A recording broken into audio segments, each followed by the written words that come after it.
Ali Konaté, le banquier d'Ibrahim Kaka au centre d'un vaste système de blanchiment et de déstabilisation. Il y a un monsieur là, il s'appelle Ali Konaté. Il n'est jamais allé à une école de banque. Hein. Il n'a jamais travaillé dans une banque. Mais aujourd'hui là, c'est lui qui est le bras droit d'Ibrahim Kaka. Et c'est à travers lui que Ibrahim Kaka arrive à voler l'argent du Burkina pour aller placer ça dans le monde. Et c'est grâce à lui aussi, Ali Konaté là, qu'ils arrivent à faire blanchiment d'argent. Et ils prennent cet argent-là pour payer les cyberactivistes ou bien pour créer la déstabilisation. Et le journal qui nous permet d'avoir écho, de savoir un peu ce qui se passe, le journal en question s'appelle westafrique.com. Ici, là, avant de parler, là, quand on dit là, tout le monde peut taper pour regarder. Une enquête approfondie révèle le rôle central d'Ali Konaté, homme d'affaires proche du pouvoir burkinabé, identifié comme le gestionnaire occulte des fonds du capitaine Ibrahim Kaka. Les investigations démontrent son implication dans des opérations de blanchiment, financement d'activistes et des transactions financières opaques visant à déstabiliser Abidjan, confirmant l'existence d'un réseau structuré de flux illicites à dimension régionale. Donc, grâce à cette enquête qui a été faite, on arrive aujourd'hui à comprendre que Ibrahim Kaka, grâce à M. Ali Konaté, qui bizarrement bénéficie du titre d'homme d'affaires, aujourd'hui est celui-là même qui est à la tête de toutes les opérations de blanchiment d'argent d'Ibrahim Kaka. C'est lui qui finance les activistes. Et c'est lui qui s'occupe aussi de toutes les transactions financières, c'est-à-dire les mouvements d'argent bizarres suspects d'Ibrahim Kaka. Ou bien tous les financements qui sont faits pour déstabiliser Abidjan. C'est lui qui s'occupe de cela. Dans toute la région ouest africaine. Mais Ali Konaté là, c'est qui? Il est décrit comme l'homme de confiance d'Ibrahim Kaka. De Bobo Dioulasso à Dubaï, en passant par Bamako Niamey, Ali Konaté, entrepreneur malien, naturalisé burkinabé, sera au cœur d'un vaste réseau de blanchiment d'argent, de détournement de fonds publics et de trafic d'or qui alimente, selon la conclusion d'une enquête d'Ouest Afrique, le financement occulte du pouvoir de Ouagadougou. L'enquête, fondée sur des documents financiers, des témoignages croisés et des sources sécuritaires dans plusieurs pays, dévoile les contours d'un système parallèle menant à faire politique et influence numérique. Ibrahim Konaté là, Ali Konaté là, ce que tout le monde peut comprendre là, c'est le gars sûr d'Ibrahim Kaka. Ça, c'est son patco. C'est son frère sang. Mais qu'est-ce qui fait qu'ils sont camarades? C'est affaire d'argent. Quelle affaire d'argent? Blanchiment d'argent. Blanchiment d'argent, là, j'ai déjà fait une émission sur ça. Tout ce que tu peux faire, yuruku. Tu as vendu drogue. Tu as, même si c'est pas clair, tu as mis. Quand l'argent là vient là, comment on fait pour mettre dans les banques pour que l'argent n'a qu'à devenir propre? C'est lui là, Ali là, Konaté qui s'occupe de ça. C'est lui qui s'occupe les trafics d'or. Quand Ibrahim Kaka a fait venir Wagner au Burkina façon, les trafics d'or qu'ils font là, et puis ne déclarent pas au Burkinabé là, c'est lui qui s'occupe de gérer ça. Maintenant, l'argent des Burkinabés qui est détourné dans les caisses de l'État du Burkina Faso là, c'est lui aussi, c'est à lui on remet cet argent pour pouvoir cacher. C'est lui on dit, bon, il faut aller placer ici, il faut faire ça.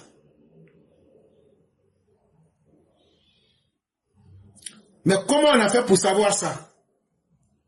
Le journal qui s'appelle Ouest Afrique, c'est leurs spécialistes financiers qui ont eu des documents financiers sur le Burkina.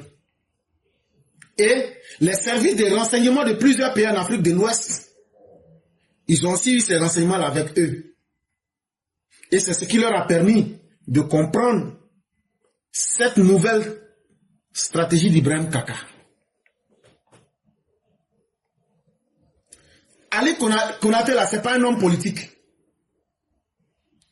Mais au Burkina aujourd'hui, là, tout le monde sait, si tu dis Ali Konaté, ils vont te dire, ah, aujourd'hui on le connaît. Son nom est dans toutes les histoires d'argent du Burkina Faso. Et qu'est-ce qu'ils ont fait? Ils ont créé des fausses sociétés pour pouvoir soutirer l'argent des Burkinabés, voler l'argent des Burkinabés. Qu'est-ce qu'ils ont fait? Ils ont créé des fausses sociétés qu'on appelle des sociétés écrans. Par exemple, ils ont créé Kangala SARL-BTP, Kangala Transport et Hydrocarbures, Kangala Air Express. Une soi-disant compagnie qui fait le transport aérien dans les pays de l'AES. Mais en réalité, c'est faux. Puisqu'ils n'ont que quelques avions. Ils ont 2 jets avec 3 avions. Ils disent que c'est avec ça qu'eux, ils ont créé une compagnie qui fait la navette entre les pays de l'AES. Mais ce n'est pas vrai. Hein? En réalité, là, ils utilisent ça pour échanger. Et surtout, ces avions-là vont beaucoup plus à Dubaï ou bien au Mali ou au Niger. Ces avions-là ne prennent pas les gens, mais ces avions prennent plutôt l'argent, l'or et tout ce qui est important pour aller soit mettre l'argent ou bien l'or des Burkinabés à Dubaï ou bien cacher ça au Niger ou bien au Mali. Et donc, c'est lui qui s'occupe de tout ça. Et un autre exemple de cette soi-disant compagnie Air Kangala ou bien Air Bangala,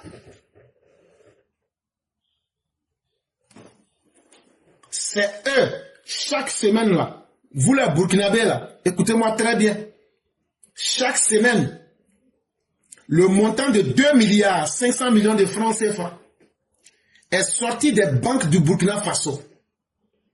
Et on met ça dans les jets privés là. Et puis ils envoient ça dans les pays de l'AES où ils distribuent ça.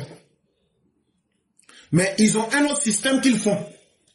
Quand ils n'arrivent pas à faire sortir l'argent, puisqu'ils sont surveillés, ils ont un autre système qu'ils appellent le Hawala. H-A-W-A-L-A. C'est la même chose qu'ils avaient utilisé sur la Côte d'Ivoire. Je vais vous expliquer. Qui se souvient, pendant une de mes émissions, j'ai dit que les opposants ivoiriens là, ils ont fait un système où des gens vont rester à Bamako et à Ouaga et ils vont dire, bon, il faut aller vendre cacao, il faut donner 500 000 francs, alors que c'est un sac de cacao. Qui se souvient? Qui parmi vous se souvient de cela ici? J'ai eu à dire cela clairement. Et donc, qu'est-ce qui se passe en réalité?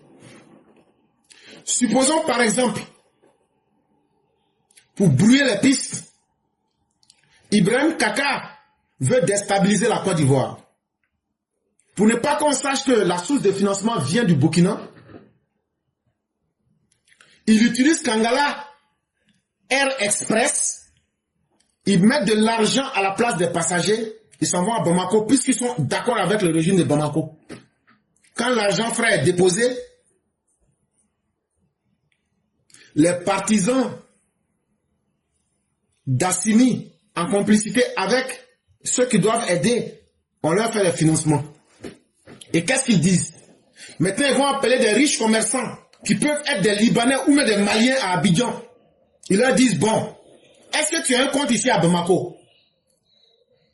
Le riche commerçant qui est en Côte d'Ivoire, malien, ou bien le Libanais dit, oui, j'ai un compte, ou bien vous créez un compte pour moi au Mali là-bas. On crée un compte, on dit, bon, nous on va mettre 500 millions dans ton compte. Mais toi, arrange-toi, comme toi tu as 500 millions en Côte d'Ivoire, prends, il y a des gens qui vont aller payer cacao. Quand ils vont aller payer cacao là, ils auront un sac. Voilà leur référence. Quand ils vont arriver là, chaque un sac là, il faut leur donner 10 millions. Maintenant, l'argent, quand il sera distribué comme ça là, c'est là les gens de Gbagbo et puis de Chakadjan là, eux vont avoir l'argent en main.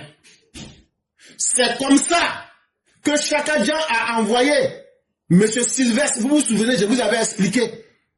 Quand il allait prendre crédit là, de 1 milliard de chaque agent pour les élections, là, pour faire ourourou là, c'est comme ça qu'il a obtenu l'argent là. Et c'est la même chose. Je vous disais que c'est dans les zones rurales comme les Nayo là. Vous avez vu maintenant. Ils sont partis, ils ont financé les villageois. Toi, tu t'en as donné un sac de cacao, on te donne 500 000. Tu prends les 500 000, tu te vas payer alcool, tu te vas faire ceci, tu fais cela, puis tu payes quelques armes. Nous, on connaissait votre plan. Et ça là, j'ai dit votre plan là depuis au moins 4 ou même 5 mois avant même, ou même peut-être même plus. Bon, quelqu'un qui dit, je connais votre plan. Bon, est-ce qu'aujourd'hui là, vous n'avez pas vu? Pourquoi c'est pas à Abidjan? Pourquoi c'est dans les zones rurales là où j'ai dit, ils vont aller payer quelqu'un? Parce qu'on connaissait votre plan. Bon, c'est ce circuit-là qu'ils appellent le Hawala. Bon, maintenant, monsieur Ali Konaté là, s'il n'est pas en train de faire ça pour déstabiliser la Côte d'Ivoire, ils ont développé le même circuit à Dubaï. C'est lui un envoi. Ils se sont rencontrés des grands Richard à Dubaï. Il a dit, bon, nous on a de l'argent frais qu'on veut faire venir. Mais comme c'est de l'argent, si on fait le mouvement, on va voir et ça sera repéré. Est-ce que vous ne pouvez pas déposer l'argent directement dans tel compte ici? Et nous on vous fait le dépôt directement ou bien on vous donne ça en or directement. C'est pourquoi leur compagnie, leur force compagnie qu'ils appellent Kangala Air Express là, ils ont 3 avions avec 2 jets là. C'est pas l'homme qui transporte, hein. C'est pour faire les sales coups. Toutes les entreprises que vous voyez, Kangala Air Express, Kangala Transport, Kangala Hydrocarbures, Kangala SAL BTP, ce sont des fausses sociétés. Il n'y a rien derrière. C'est simplement des systèmes qui sont créés pour cacher les trafics financiers illicites d'Ibrahim Kaka. Et comme je l'ai dit, en tout cas, chaque semaine, Ibrahim Kaka, il y a 2 milliards 500 millions qui sont déposés pour lui dans un compte à Dubaï. Et c'est le même système de Hawala qu'ils utilisent pour faire ça. Les informations recueillies par West Afrique montrent qu'Ali Konaté a tissé depuis 2022 un réseau d'entreprises écrans couvrant plusieurs secteurs: hydrocarbures, logistique, aviation, mines, transport d'or. Les enquêteurs citent également la société émirati Al-Asbar Auto Industry, spécialisée dans le blindage des véhicules, dont Ali Konaté serait actionnaire. À Dubaï, il détiendrait plusieurs biens immobiliers et disposerait d'un réseau de prête-noms au sein des centres commerciaux Dragon Mart et Deira utilisés, selon les sources, pour le recyclage des capitaux issus de transactions aurifères non déclarées. Depuis que Ibrahim Kaka est venu au pouvoir, il travaille avec Ali Konaté en cachette. Comme je vous ai dit, ils ont créé des fausses entreprises. Kangala Hydrocarbures, Bangala Logistique, Bangala Avion, Bangala Mine, Bangala Transport d'or. C'est pas Bangala, mais c'est moi-même je dis ça comme ça. Sinon c'est Kangala KA. Mais ce sont des fausses entreprises. Quand il va à Dubaï là, quand Ali Konaté là va à Dubaï là, qu'est-ce qu'il fait? Par exemple, il y a une société qui est spécialisée dans le blindage des voitures.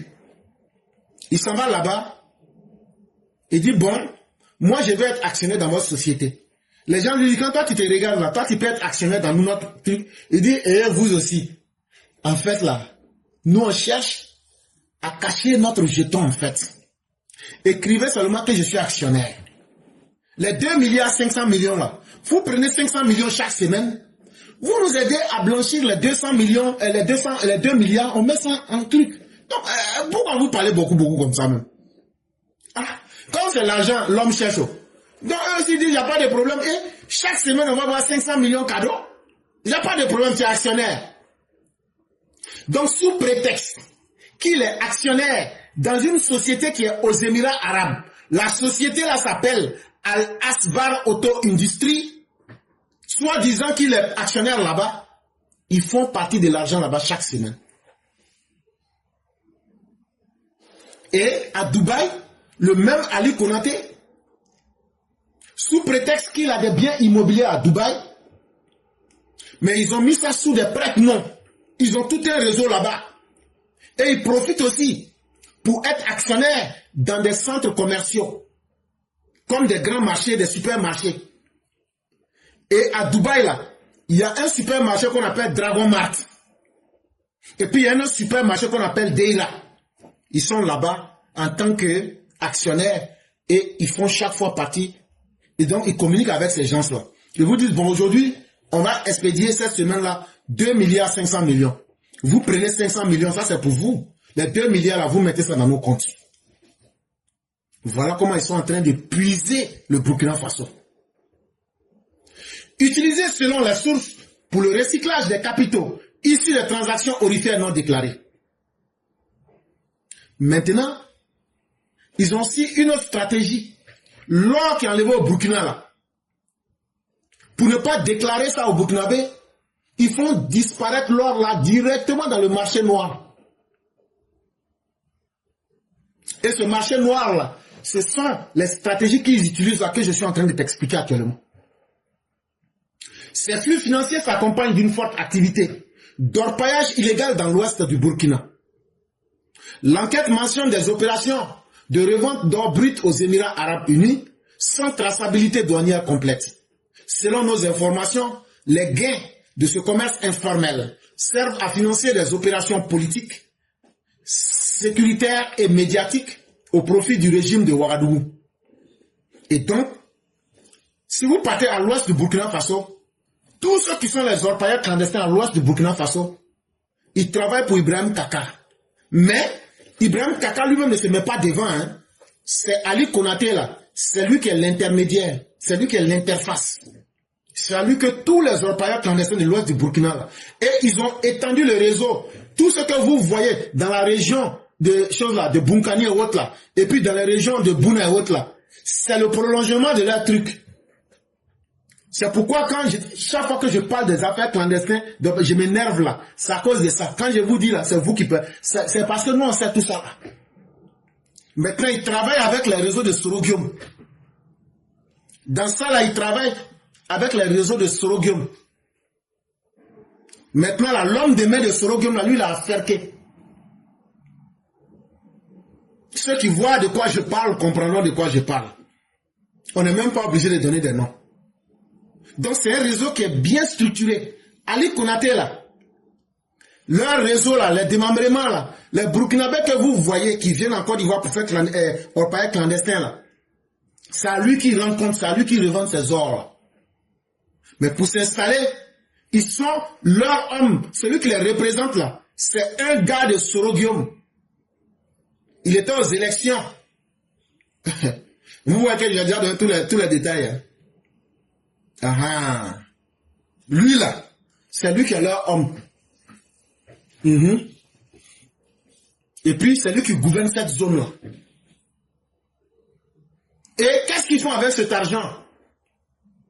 Comme ce qu'on enlève en Côte d'Ivoire, c'est ça qu'ils utilisent pour organiser les opérations politiques contre la Côte d'Ivoire. C'est ça qu'ils utilisent l'argent de l'or des orpailleurs clandestins qu'ils enlèvent en Côte d'Ivoire là. C'est ça qu'ils utilisent là, à travers les miettes qu'ils donnent à Sorogium là, pour créer et nourrir les bandits qu'ils forment contre la Côte d'Ivoire. Est-ce qu'on se comprend bien? Si on vous explique tout, que vous comprenez tout, vous n'allez pas dire que quelqu'un vous a blagué.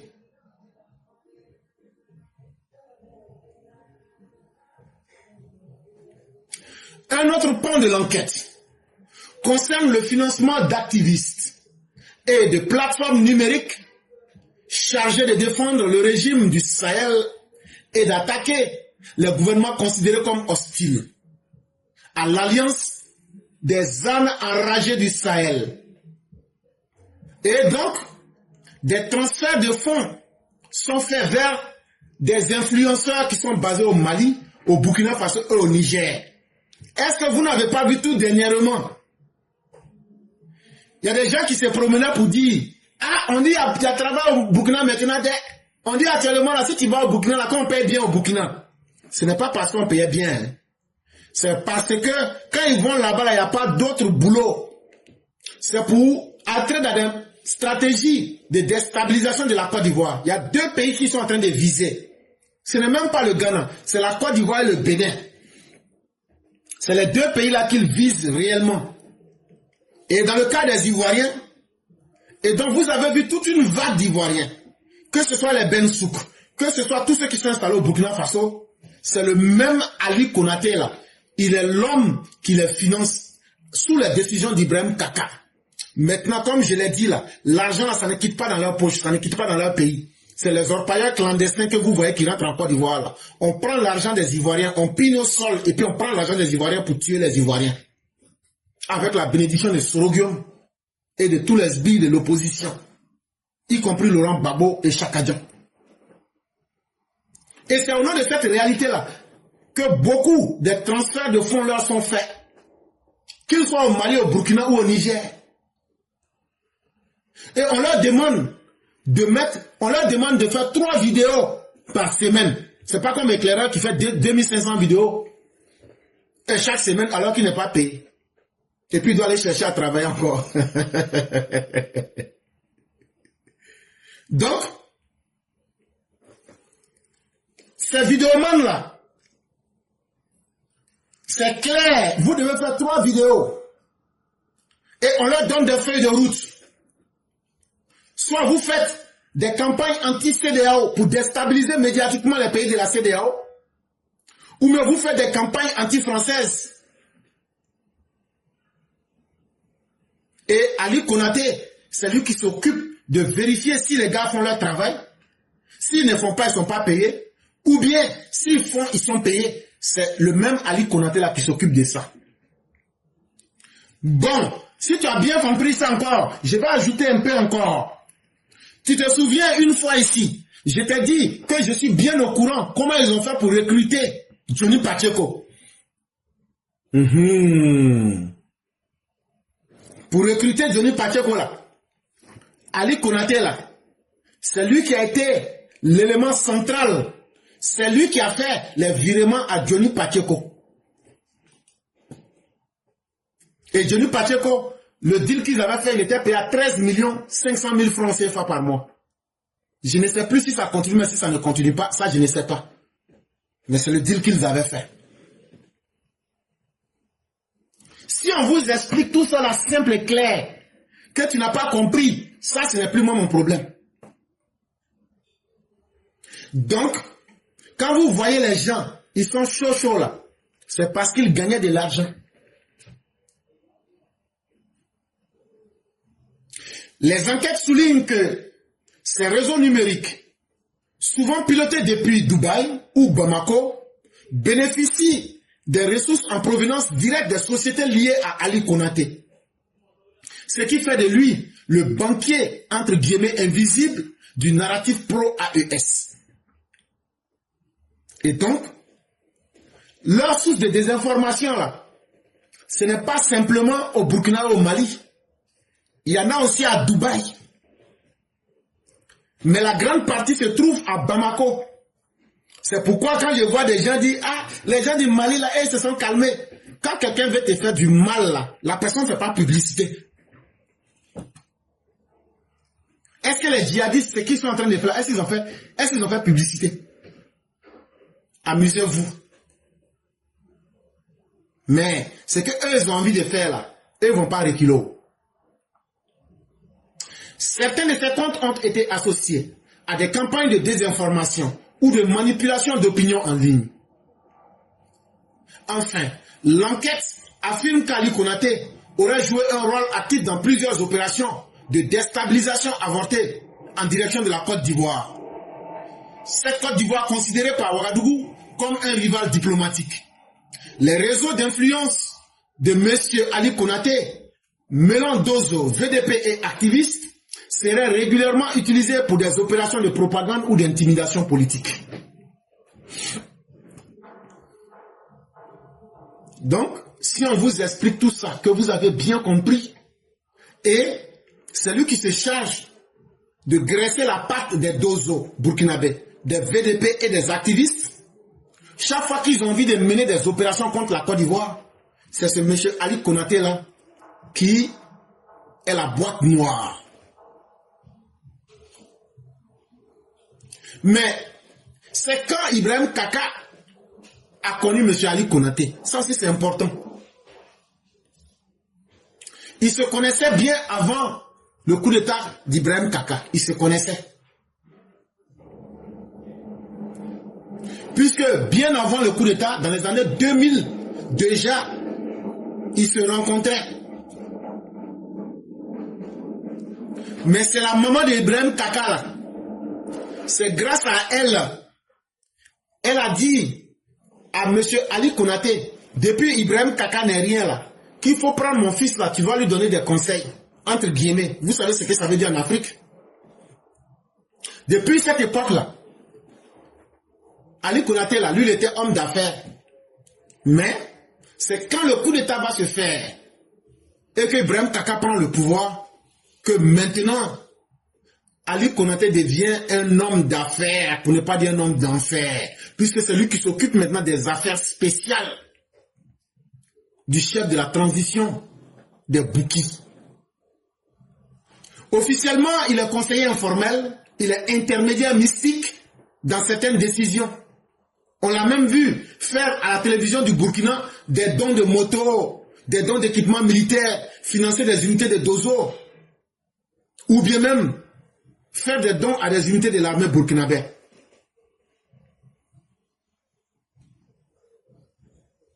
Les données collectées par West Africa font état d'une dizaine de sociétés liées à Konaté Ali. Certaines enregistrées au Burkina Faso, d'autres dans des juridictions offshore. Et donc, ce qu'on connaît là, c'est ce qu'on vous a cité.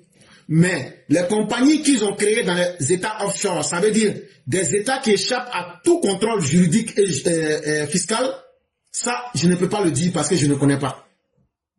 Son entreprise Kangala Air Express, lancée en 2024, exploite 3 avions ATR et 2 jets privés.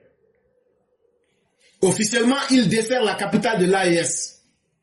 Officieusement, selon plusieurs sources douanières, elle aurait servi à transporter discrètement de l'or et des devises vers Dubaï et Niamey. Ses activités s'étendraient aussi dans le secteur du bâtiment et des travaux publics, de la sous-traitance publique. En 2023, Kangala SARL avait soumissionné à un important marché de la voirie à travers la Sonature, sans être retenu. Mais malgré les soupçons et les alertes, aucune enquête judiciaire n'a été ouverte à ce jour à Ouagadougou. Tout le monde sait qu'il est intouchable, confie une source sécuritaire citée par West Africa. Et donc, voilà la réalité qui se passe en face de vous. Et il était important qu'on puisse vous donner toutes ces réalités-là pour que vous compreniez combien de fois ces régimes toxiques sont une dérive pour l'Afrique de l'Ouest et sont en train de chercher à créer des réseaux transnationaux au contour des plus flous pour créer plus de désordre en Afrique de l'Ouest. Ça, ce message que je tiens, ce n'est pas seulement pour vous, mais c'est aussi pour nos dirigeants. Pour leur dire, même les orpailleurs clandestins, il faut que nous soyons plus que très durs avec eux pour les dégager de la Côte d'Ivoire. Puisqu'ils viennent détruire nos sols, ils mettent en danger nos parents. Et en plus, ils prennent cet argent pour venir encore semer le chaos. Et M. Ali Konaté, s'il est encore important de vous le dire, il cache bien sa famille aux États-Unis. Il a lui-même la nationalité américaine, bien qu'il se soit naturalisé tout récemment burkinabé. À l'origine, c'est un Malien. Mais il a la nationalité américaine aussi. Et donc, sa femme, ses enfants et puis sa sœur, ils sont tous cassés ici aux États-Unis. Voilà l'information qu'on aurait pu vous donner. Et pour terminer avec les pays de l'AES, voici actuellement ce qui se passe entre les ânes enragés du Sahel. Entre eux-mêmes là, c'est gâté. On va écouter ça ici ensemble avant que je donne mon commentaire.